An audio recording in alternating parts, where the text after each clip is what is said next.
fazer o encontro Mulher Restaurada é se colocar diante do Espírito Santo, que é o restaurador, como a obra de arte mais valiosa que Deus criou.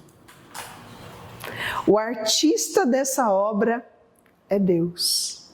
E eu me coloco diante do Espírito Santo, sendo essa obra preciosa, cara, rara, da qual o Espírito Santo vai devolver para mim o que é original do que Deus pensou para mim.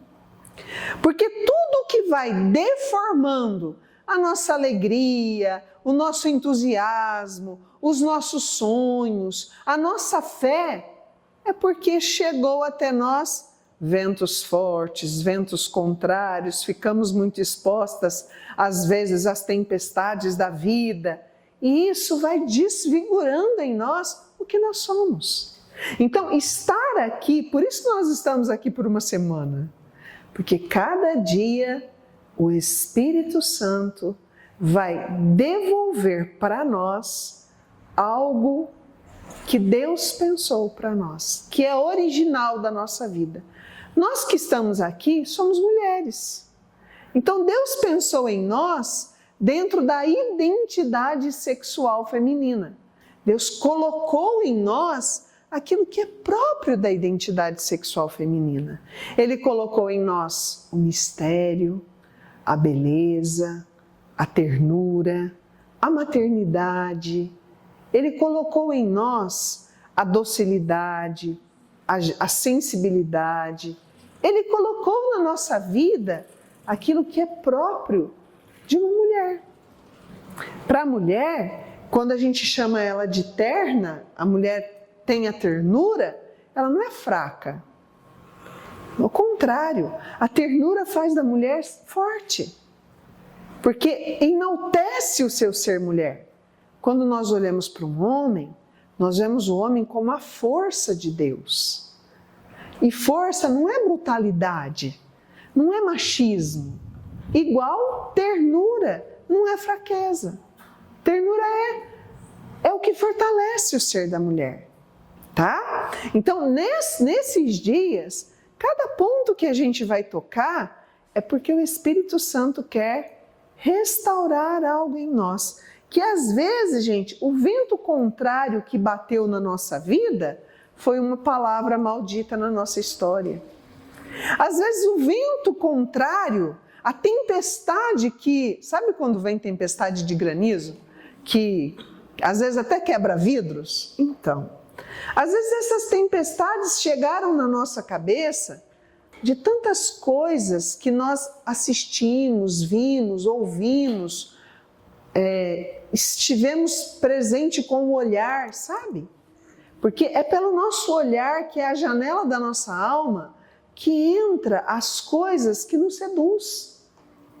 Então, se nós contemplamos, se a gente aprende a contemplar a Deus, gente, pelos nossos olhos vão entrar o quê? A trilha da santidade. E a gente vai aprender o caminho dos sacramentos, o caminho da verdade, o caminho da palavra, né? Agora, se pelos nossos olhos foi entrando a ambição, a arrogância, nós deixamos assim a sedução adentrar pelos nossos olhos, então o que a gente vai cultivar na alma? Muitas vezes a gente vai cultivar aquilo que é contrário da nossa origem, entende? Então, estar aqui numa semana de mulheres restauradas é se expor ao Espírito Santo para que Ele venha nos restaurar, para que Ele venha fazer de nós novas mulheres, mas no sentido da originalidade que nós somos. Ele não vai fazer uma lavagem cerebral em nós, não é isso que o Espírito Santo vai fazer. Ele vai devolver para nós aquilo que de mais belo nós temos e que muitas vezes foi arrancada pelas mentiras do maligno, que quis quebrar a sensibilidade da nossa feminilidade, que quis colocar na cabeça da mulher que ela tem que se igualar ao homem ou a outras pessoas. Gente, Para Deus, nós somos únicas. Nós somos únicos para Deus. Então não tem que mostrar nada para ninguém. A gente não tem que provar nada para as pessoas. A gente simplesmente tem que ser aquilo que Deus pensou para nós. Eu gosto muito de usar essa frase, porque na verdade ela não é minha. Ela é de uma santa, Santa Teresa. Uma vez questionando ela, assim, na época dela, né? Quem que você pensa que é? Ela simplesmente respondeu assim: eu sou o que Deus pensa de mim. Se alguém chegar para nós e questionar a gente, quem você pensa que é? Será que a gente vai ter fundamentos para responder assim, eu sou o que Deus pensa de mim? Será que a nossa consciência ela vai estar limpa e tranquila para responder, eu sou o que Deus pensa de mim? Será que os nossos planos, os nossos sonhos vão estar dignos de ser falado assim, eu sou aquilo que Deus pensa de mim? Né? E aí, diante disso, o que nós trouxemos para iluminar a nossa reflexão, as nossas orações? A palavra de Deus, gente.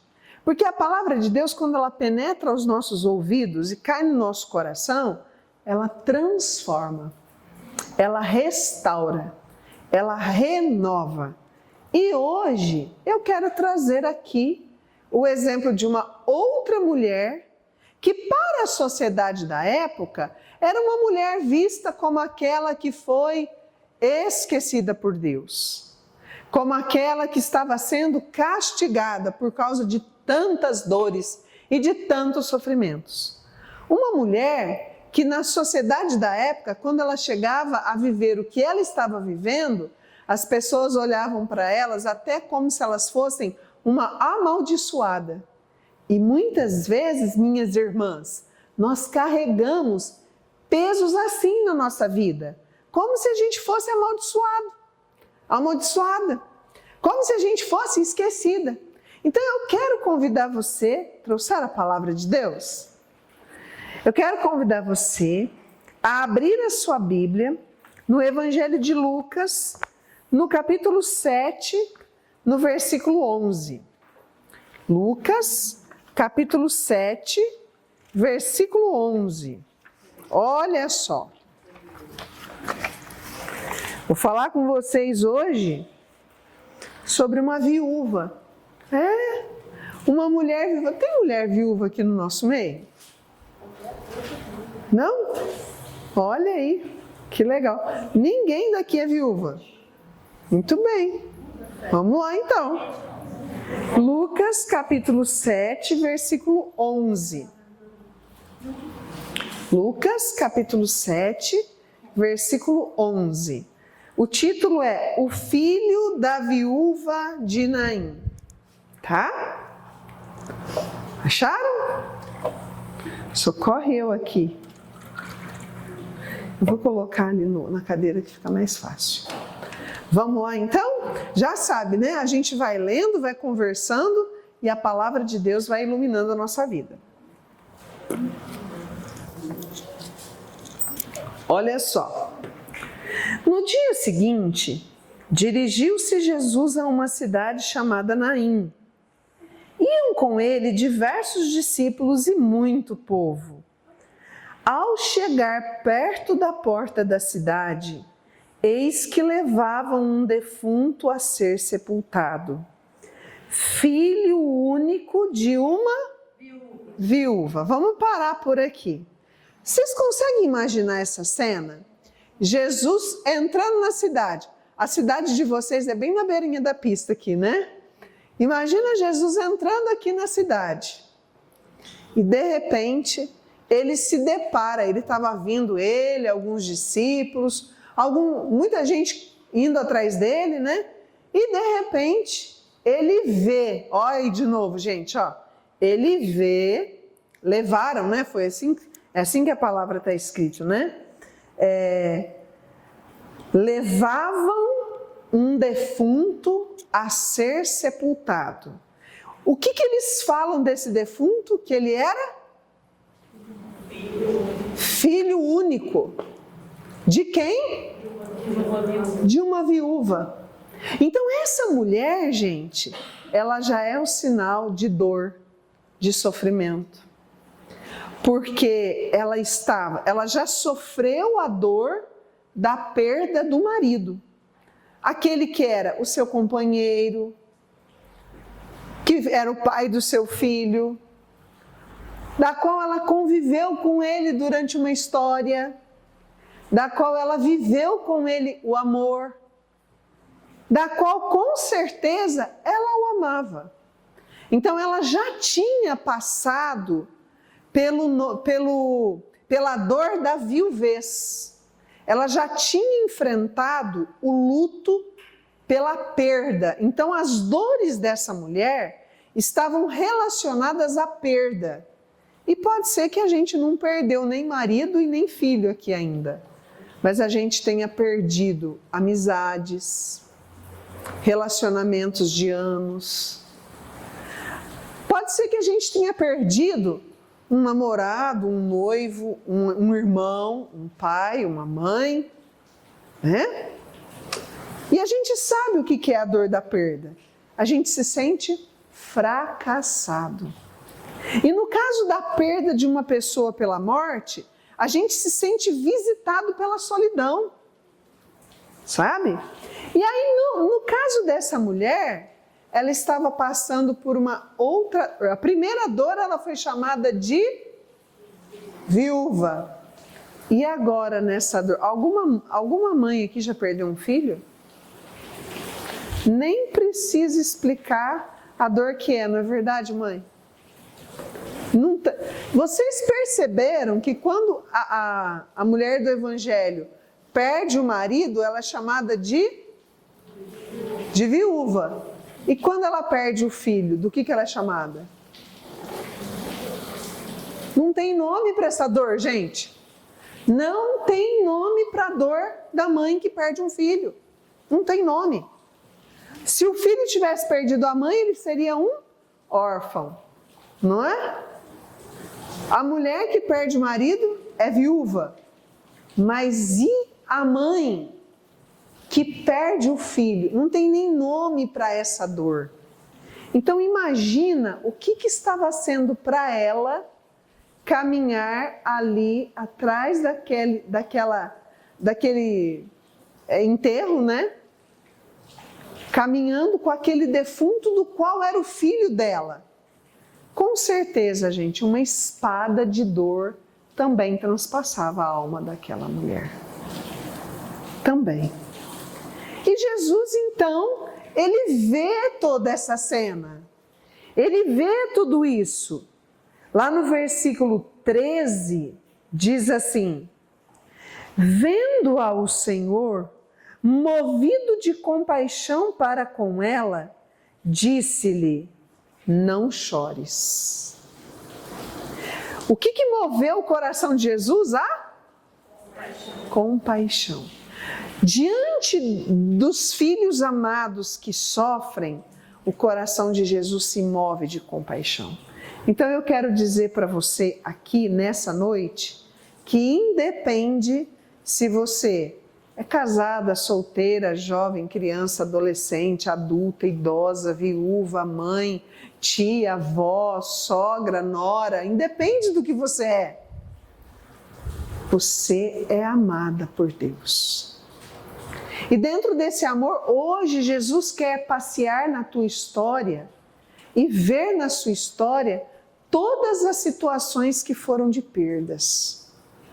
Todas as vezes que você se deparou com perda, às vezes foi perda de um trabalho, foi perda de um lugar naquele concurso que você passou e não passou, prestou, né, e não passou. Às vezes foi perda da tua dignidade por causa de algo que aconteceu na sua vida e você se sente indigna. Às vezes pode ser a perda da tua valorização por causa de palavras que você foi ouvindo ao decorrer da tua história que te fizeram sofrer bastante.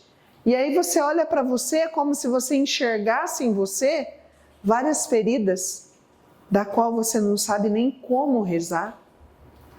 Então hoje Jesus está olhando para nós e Ele quer restaurar em nós todas as feridas que foram provocadas pela perda. Perda do trabalho, perda das pessoas queridas, perda das amizades, perda de oportunidades.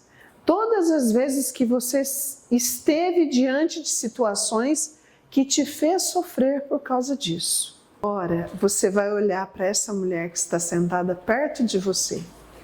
Porque talvez aqui ela não está chorando. Talvez aqui ela não está derramando lágrimas. Mas ela tem chorado às escondidas e você nem sabe. Talvez você nem tenha contato com ela, então você não sabe. Às vezes que essa mulher derramou lágrimas e lágrimas de dor. Então você vai olhar para ela, olha para ela e diga para ela: não chores. Não chores. Coloque a mão no seu coração agora e diga para você: não chores. Porque Deus está comigo. Tá vendo, gente? Deus, Ele quer consolar pela compaixão o nosso coração. E aí aqui no versículo 14, olha a novidade. Até aqui no final do versículo 13, é dor, é sofrimento, é enterro, são lágrimas. Às vezes a mulher está até inconformada, né? Porque se é a mãe que está enterrando o filho, quer dizer que esse filho, ele era mais novo, não é? O natural da idade, vamos dizer assim, é o filho enterrar a mãe. Mas aqui nessa passagem, a mãe está enterrando o filho. Olha no versículo 14. E aproximando-se, tocou no esquife e os que o levavam pararam. Disse Jesus: moço. Então tá aqui, ó, o filho da viúva era um moço. Moço, eu te ordeno, levanta-te. Sentou-se o que estivera morto e começou a falar. E Jesus entregou à sua mãe. Vocês imaginaram uma cena assim?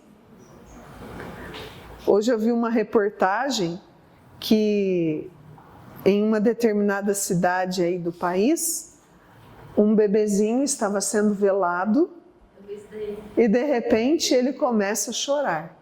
É uma situação diferente dessa, né? Ali estava diante de um erro, pelo que a gente viu na reportagem. Mas quase que uma criança é enterrada viva. Nesse caso aqui, o moço havia morrido mesmo. Ele já estava ali no caixão, indo para o túmulo, indo para ser sepultado. O que bastou? Vamos ver quais foram os passos aqui que aconteceu para uma transformação vir a acontecer na vida daquela viúva que sofria, daquela mãe que sofria. Primeiro, um encontro com Jesus, não foi? Jesus estava chegando na cidade e o enterro estava passando. Então foi um encontro. Jesus é a ressurreição e a vida. O enterro nós carregamos a morte, o morto. Então que encontro que é esse? O encontro da vida com a morte. Da morte com a vida. Naquele momento, nesse momento do encontro, Jesus vê a cena, ele se enche de compaixão, ele se dirige à mulher sofrendo, pede para ela não chorar, vai até o caixão, toca no caixão, e ao tocar o caixão, o que ele fala? Moço, eu te ordeno, levanta-te. E o que o morto fez? Sentou-se e começou a... Sabe por que eu estou falando tão pausadamente sobre isso? Para que eu e você possamos entender que diante das realidades de morte, quando são apresentadas para Jesus e ele toca, essas realidades ressuscitam. Então, às vezes na nossa vida tem coisas que nós deixamos morrer. Às vezes nós deixamos morrer a alegria, a esperança, a fé. Às vezes nós deixamos morrer as virtudes, os frutos de Deus. Às vezes nós deixamos morrer amizades, relacionamentos. Às vezes nós deixamos morrer sonhos. Hoje, Jesus quer se encontrar conosco. Nesse encontro, Ele quer olhar para nós. Olhando para nós, Ele se enche de compaixão e Ele quer tocar nessas realidades que nós enterramos. E as mulheres são campeãs em enterrar uma realidade e transformar ela em voto íntimo. Sabe o que é isso? Quando a mulher fala assim, não quero nem saber mais disso. Entende? Aquela situação não estava resolvida. Vamos supor, ela discutiu com uma parente. Naquela discussão, ela fica muito irada. Ela vira e fala assim, eu não quero nem saber da fulana mais. Ela que fique lá e eu que fico aqui. Ela vive a vida dela e eu vou viver a minha. Essas palavras não resolvem situações. Essas palavras enterram problemas mal resolvidos. Os mal resolvidos são problemas vivos, que a gente precisa ser tocada por Deus, fortalecida por eles, para poder resolver essa situação. E o resolver a situação nem sempre é chegar perto da pessoa e falar, eu vim aqui te pedir perdão. Isso seria a solução. Mas muitas vezes a gente tem que admitir que até nós erramos. Que até nós tivemos erro naquela situação. Porque senão vai ficar uma situação dita da boca para fora. Vocês sabem o que é dito da boca para fora, né? Aquilo que não saiu do coração. Então, nessa passagem aqui, existem coisas muito bonitas que essa mulher vem ensinar para nós, né? Então, aqui a gente percebe que dores desse jeito, gente, geram solidão, faz a mulher se sentir esquecida, às vezes faz a mulher se sentir rejeitada, abala a fé. Imagina, diante de uma morte. Meu Deus, tem pessoas que vivem anos o luto. Aquele luto já se torna uma coisa doentia na vida da mulher, porque ela não consegue caminhar diante daquela dor. É quando a gente fala que o luto ficou patológico. Então é hora de vir a graça de Deus e levar a mulher sair do luto para a luta do dia a dia, né? E isso é a graça de Deus que nos ajuda. Diante de tudo isso, da solidão, da dor, das lágrimas, da perda do marido, da perda do filho, essa mulher, ela foi visitada por uma experiência de ressurreição, porque Jesus toca na morte e chama para a vida. Jesus toca naquele caixão e chama para a vida. Então ali é uma experiência profunda de Deus que essa mulher vive. Isso aqui tem um grande ensinamento para nós hoje. Nessa hora do cortejo, né, nessa hora do funeral do menino, essa mulher ela representa todas aquelas que caminham em lágrimas e em silêncio. Sabia disso? Essa mulher, a viúva de Naim, ela representa todas as mulheres que caminham entre lágrimas e em silêncio. A feminilidade desta mulher, ela se revela na ternura do amor que sofre, na beleza da compaixão silenciosa de Jesus e no mistério do coração que continua a amar mesmo sendo ferida. Vamos pensar comigo? Quando ela perdeu o marido, ela não deixou de amar, porque ela tinha um filho ali, né? Para ela continuar amando. Então vamos dizer assim, aquele filho era o impulso para ela. Mas vocês já pararam para pensar que talvez naquele momento em que o filho estava morto, também morria as forças daquela mulher, o sentido de vida daquela mulher? E às vezes nós não passamos por situações da perda de um filho, mas situações de decepções tão grandes que a gente perde o sentido da vida. Quando Jesus se encontra conosco e toca na gente, Ele devolve para nós o sentido da vida. Por isso que na palavra vai dizer que Jesus, ao vê-la, encheu-se de compaixão e disse: não chores.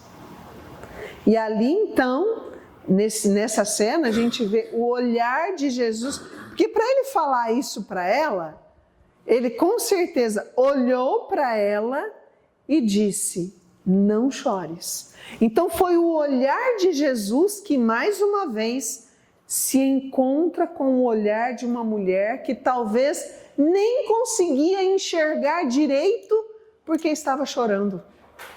Você consegue enxergar direito quando você está chorando? Eu não consigo, nem sem chorar eu consigo, quem dirá chorando, né? Então, quando a gente está chorando, a gente não consegue ver assim com clareza. Aliás, a nossa face inteirinha muda, né, quando nós estamos chorando. Mas sabe quando que a gente consegue ter compaixão do outro? Quando a gente se coloca no lugar do outro. A mulher tem um dom especial. Ela consegue se colocar no lugar do outro.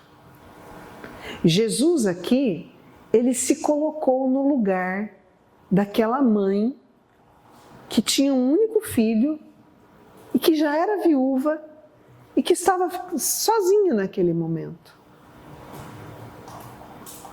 É interessante a gente pensar nisso, né? Qual que é a contribuição que essa mulher, a viúva de Naim, ela dá para o seu povo, para o povo dela ali, né? Porque imagina quanta gente viu a cena. Vocês viram o que está escrito na palavra de Deus? Lá no versículo 16 fala assim, ó: apoderou-se de todos o temor e glorificavam a Deus dizendo: um grande profeta surgiu entre nós. Deus voltou os olhos para o seu povo. Então, o que essa mulher ensina para nós, gente? A viúva de Naim, ela não pronunciou palavras nenhuma. Tem alguma frase dela aqui? Não. Ela não pronunciou palavra nenhuma, né?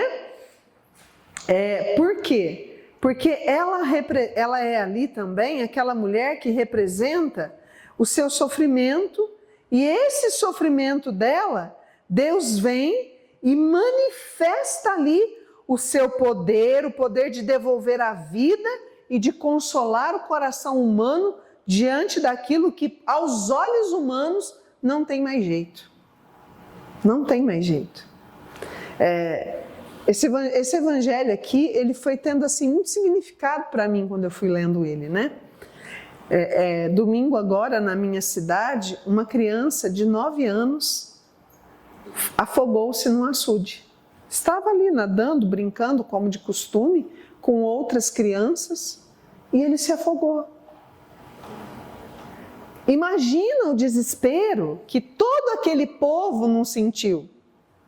Agora, vamos voltar aqui para o Evangelho? Imagina o que aquele povo que acompanhava o enterro sentiu quando viu aquele moço sentar-se e começar a falar. Com certeza eles se espantaram, mas ao mesmo tempo eu acho que deve ter feito assim: ai, que bênção, ele está vivo. Não é? Então a gente precisa pensar nisso. Quando Jesus toca, Ele devolve vida, sentido de vida. Então o nosso convite também é para a gente estar próxima dele. Qual qual que é a inspiração da mulher de Naim para nós? O que ela nos inspira? Na verdade, ela representa todas as mulheres que sofrem em silêncio, que carregam dores escondidas, mas que continuam em pé. Não tem algumas pessoas que a gente conhece e fala assim, nossa, eu não sei como é que aguenta. Quanto sofrimento. Você já conheceu pessoas assim? Eu já conheci um monte. Eu atendo muitas pessoas, gente. Eu atendo muitas mulheres, jovens, homens, enfim, eu atendo muitas pessoas em oração. Mas tem alguns casos que eu não consigo me conter nas lágrimas. Tamanho é a dor da pessoa. Tem casos que às vezes a gente está rezando para a pessoa assim, e a ação de Deus é tão forte na vida daquela pessoa, que a gente começa a chorar junto. Né? Não porque nós somos fracas, mas porque a gente vai experimentando e bebendo aquela graça que Deus está fazendo. Uma graça de ressurreição, de devolver sentido para a vida daquela pessoa, de devolver esperança para aquela pessoa, de trazer alegria para o coração daquela pessoa, de fazer aquela mulher se sentir amada, de fazer ela se sentir valorizada, de fazer ela se sentir digna de estar ali. Gente, isso é maravilhoso, né? Então, essa viúva de Naim, ela ensina que Deus vê as lágrimas das mulheres e Ele se aproxima com ternura. Então, a história dessa mulher inspira fé na compaixão divina, porque Deus sempre tem compaixão de nós. Lembrando, gente, que as perdas que a gente passa podem se transformar em encontros, em vida nova, né? Então, hoje, Jesus quer nos levar a tocar as chagas dele, as dores dele, porque ele também passou por dores. A mãe dele também pegou ele morto nos braços. A mãe de Jesus também o viu ser sepultado. A mãe de Jesus, mais do que isso ainda, viu as injustiças que ele sofreu, as injúrias que ele sofreu. Então, nesta noite, quem se une a nós nessa noite de oração é o Cristo crucificado, que se expõe para nós. Eu acho muito bonitos os ensinamentos da igreja, né? O Papa São João Paulo II, ele escreveu uma carta que fala sobre o sofrimento humano. E é tão bonito, gente, eu li essa carta pela primeira vez num momento de muita dor e de muito sofrimento, que a Néia me fez lembrar hoje aqui, né? Num momento de muita dor e de muito sofrimento. Há alguns anos atrás, eu sofri um acidente, né? Algumas pessoas sabem disso, já faz uns bons anos atrás. E nesse acidente, eu estava indo para um congresso da Renovação Carismática Católica, eu fraturei a bacia, eu fiquei um tempo sem andar, mas eu me lembro de uma coisa, né? Aliás, eu me lembro de muitas coisas, é como se eu tivesse sofrido um acidente ontem. Ele não se apaga da minha mente. Só que hoje, quando eu não lembro com dor. Eu não lembro assim, sabe, com medo, mas com aquele medo que eu senti na hora. Eu estava dormindo na hora do acidente. E eu acordei com as ferragens do ônibus assim, me prensando, né? Eu fiquei assim... Eu estava atrás do motorista que dirigia o ônibus, o motorista faleceu, a pessoa que estava sentada atrás de mim, ela ficou tetraplégica, né? E eu só fraturei a bacia. Eu fraturei a bacia, tive luxação no joelho, rompi ligamentos do pé, mas eu tô aqui, gente, né? Eu tô na segunda chance, eu não posso brincar não, gente, né? E eu me lembro, e tinha outras pessoas da minha comunidade nesse acidente, sabe? E pessoas com ferimentos graves. Um dos meninos já tinha sido transferido para Jaú, né? Nós fomos socorridos em Brotas, e ele foi para Jaú, foi direto para a UTI, né? Era bem grave o sofrimento, as fraturas dele. o outro estava com suspeita de traumatismo craniano, quase todo mundo do ônibus se machucou. E eu me lembro que lá no pronto-socorro de Brotas, né, depois que fizeram um raio-x e foi detectado que eu tinha fraturado a bacia, fraturado em 2 lugares, eu ia precisar fazer cirurgia, os médicos de Brotas disseram assim, ela precisa ser transferida para Jaú, porque esse hospital não comporta a cirurgia dela, ela tem que ser transferida para Jaú. Nessa hora eu estava totalmente consciente, eu falei assim para eles, mas eu não posso ser transferida para a minha cidade? Tem muita gente da minha comunidade machucada. Se eu ficar na minha cidade, vai ser tudo mais fácil. Eu não sabia o que eu estava falando, gente. Aí a assistente social veio, entrou em contato e graças a Deus eu consegui vir para São José. Eu saí de Brotas, eram umas 3h30 da manhã de ambulância. Eu cheguei aqui em São José às 7 horas da manhã. Veio eu e a Alessandra, uma outra menina da comunidade que também ia para o centro cirúrgico. Nós duas íamos para o centro cirúrgico. Quando nós chegamos aqui na rotatória de Casa Branca, eu me lembro que eu falei assim para uma das meninas que foi para Brotas para me acompanhar na ambulância. Eu falei assim, eu não estou aguentando mais, eu não vou aguentar. Está doendo muito, não vou aguentar.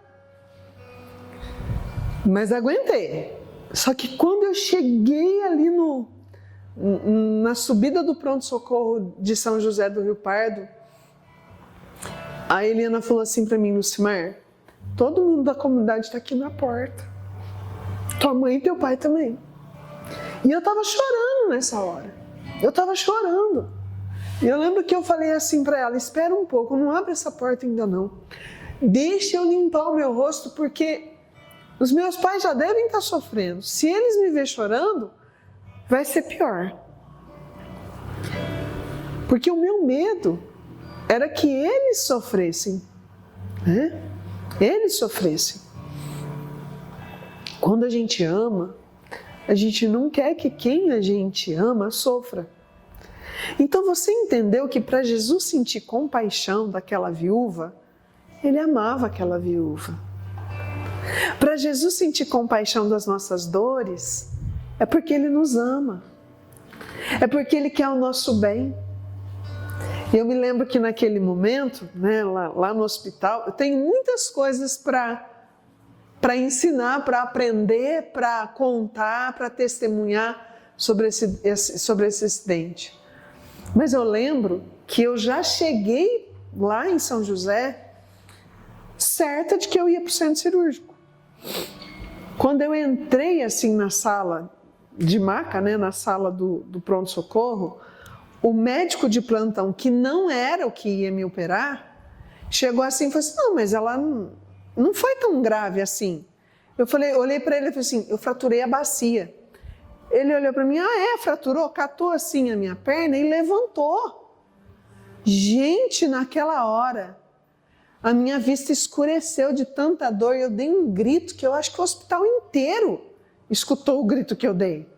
Nisso, o médico que ia me operar estava entrando, né, na sala e ele dizia assim, calma, calma, calma. E eu falava, calma nada, doutor, esse homem é louco. É louco! Eu falei para ele que eu fraturei, ele é louco, levantou minha perna, né? Aí ele falou, calma, Lucimar, calma. Aí já deu sinal para aquele outro médico sair. Meu pai, minha mãe ali perto de mim, imagina os meus pais como que ficaram. Imagina os meus pais como que ficaram. Nessa hora, ele falou assim, Lucimar, nós vamos passar por um outro raio-x agora, viu? Porque você veio transportada para cá.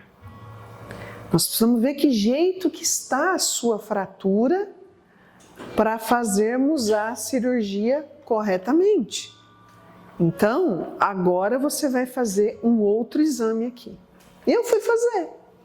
Me levaram para a sala do raio-x e eu estava com uma dor dobrada, né? Porque tinha mexido na perna, imagina um negócio desse. Fez o raio-x, Meu pai e minha mãe ali comigo. Aí esse médico que ia me operar falou assim, mostrou, pôs aquele raio-x assim na luz, né? E falou, olha, isso aqui só pode ser Deus. Desse jeito ele falou. Só pode ser Deus. Você realmente fraturou a bacia em 2 lugares. E são 2 fraturas grandes, olha aqui. Ele apontava assim com a luzinha para mim, meu pai e minha mãe ver. Ele falou, mas vocês percebem? Não saiu 1 milímetro do lugar. Por causa disso, eu vou optar em não te operar. Você não vai fazer a cirurgia. Você só vai ficar na cama sem poder se mexer. Eu virei e falei assim para ele, ai, tá bom, doutor, eu sou obediente, eu não vou me mexer. Eu estava até passada de dor, né? Nem conto para vocês o que é ficar na cama na mesma posição por 50 dias sem se mexer, tomando banho de leite, usando fralda, sonda. Nem vou contar para vocês o que é isso. Mas isso não é nada diante das fraturas da minha vida que Deus curou. Deus não curou só fratura de osso. Não calcificou só fratura de osso. Calcificou as brechas do meu coração para o orgulho. Porque ali, gente, do jeito que eu estava, eu não tinha nem direito de escolha. Nem direito de escolha. Imagina uma baita de uma mulher dessa de fralda na cama. Vocês têm noção? E a primeira vez que eu precisei ser limpa da fralda era um enfermeiro homem que estava de plantão. Naquela hora, aquele dia eu chorei mais do que a dor da fratura. Mais do que a dor da fratura. Então eu quero falar, eu estou contando isso para vocês. Tenho muitas coisas recentes para contar. Mas eu estou contando isso porque essa foi uma das dores físicas mais fortes que eu sofri. Aliás, as dores que eu estou passando nesses últimos tempos de inflamação de nervo ciático, toda vez eu falo assim, não, mas eu já passei dor maior que essa. Eu já passei dor maior que essa. Eu já fui pregar em encontro de andador. Eu já passei dor maior do que essa. Eu estou sem andador aqui, uai. Eu estou sem muleta aqui, uai. Né? Então, o que eu aprendi? Que a minha dor, por maior que seja, ela é menor do que a dor de Jesus. E quando eu levo a minha dor para as chagas de Jesus, aquele sangue é remédio para as minhas dores. Então hoje, nós vamos encontrar as chagas de Jesus. A gente vai fazer o caminho contrário. Aqui Jesus tocou na esquife, né? Agora nós vamos tocar nas chagas de Jesus. Nós vamos colocar nas chagas de Jesus as nossas dores, as nossas limitações. Nós vamos colocar nas chagas de Jesus as causas que há tanto tempo nós estamos rezando que nos faz sofrer tanto. Nós vamos colocar lá, sabe por quê? Santa Catarina de Sena, ela ensina que tudo que a gente guarda dentro da chaga de Jesus, o demônio não põe o dedo. Talvez a dor que você sofre não é nem por causa de uma coisa física sua, é porque você vê quem você ama sofrer. Eu sofri acidente no dia 17 de setembro de 2010. Eu andei assim, ó, desse jeito que eu tô andando aqui agora, sem auxílio de muleta, no dia 1º de outubro de 2011. Mas não fazia nem um ano que eu tinha sofrido acidente, o meu pai teve um AVC. E aí tudo aquilo que eu vi e experimentei na dor, os cuidados que fizeram comigo, eu sabia como tinha que fazer com meu pai. Então eu sabia o jeito que tinha que virar o meu pai para trocar a fralda dele. Eu sabia qual era o melhor jeito de fazer a higiene nele, porque eu tinha passado por isso. Vocês estão entendendo? Às vezes, Deus permite a gente passar por alguma dor, para que depois a gente possa ser remédio para outras pessoas. Então não se revolte diante das dores. Vamos colocar agora a nossa vida, o que nós somos, o que nós temos, o que nós queremos, nas chagas de Jesus. Porque Ele também vai se compadecer das nossas dores. E ali, se compadecendo das nossas dores, você pode ter certeza de uma coisa: Ele vai ser remédio de compaixão para nós. Guarda isso. Tudo o que nós guardamos nas chagas de Jesus não se perde, porque lá o demônio não põe o dedo. Está com um problema na tua casa, na tua família? Tem sofrido com isso? Guarda a tua família nas chagas de Jesus. Lá o demônio não vai pegar, não vai tocar, não vai interferir. Vocês estão entendendo?